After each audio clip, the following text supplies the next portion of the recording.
मुंबईत भर पावसात मराठा बांधवाने अंगावर ओतून घेतले डिझेल. मंत्रालय, सीएसएमटी, चर्चगेट स्थानकात मोठी गर्दी.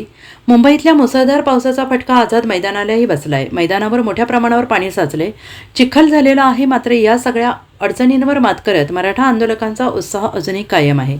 मराठा आंदोलकांनी सीएसएमटी नंतर आता चर्चगेट स्टेशन काबीज करण्यास सुरुवात केलेली आहे. मुंबईतील जोरदार पावसाने आंदोलकांना अडचणीचा सामना करावा लागतो आहे. अशात आडोसा घेण्यासाठी मराठा आंदोलक विविध ठिकाणी आसरा घेताना दिसत आहेत.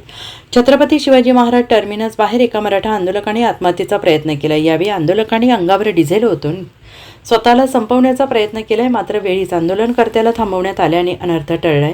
मराठा बांधवांनी त्यांच्या हातातील डिझेल बाटली घेतली तर पोलिसही तात्काळ धावल्याचं दिसून आलंय.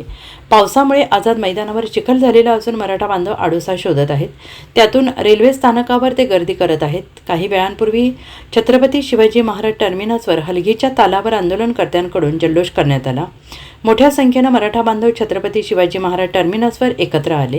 त्यानंतर सगळ्यांनी मिळून जल्लोष केला. सेल्फी आणि व्हिडिओ काढत एक मराठा लाख मराठा अशी घोषणाबाजी केली. आंदोलनस्थळी असलेल्या आझाद मैदानाची क्षमता संपल्यानंतर आंदोलनकर्त्यांची छत्रपती शिवाजी महाराज टर्मिनसवर आणि चर्चगेट परिसरात मोठी गर्दी झाली.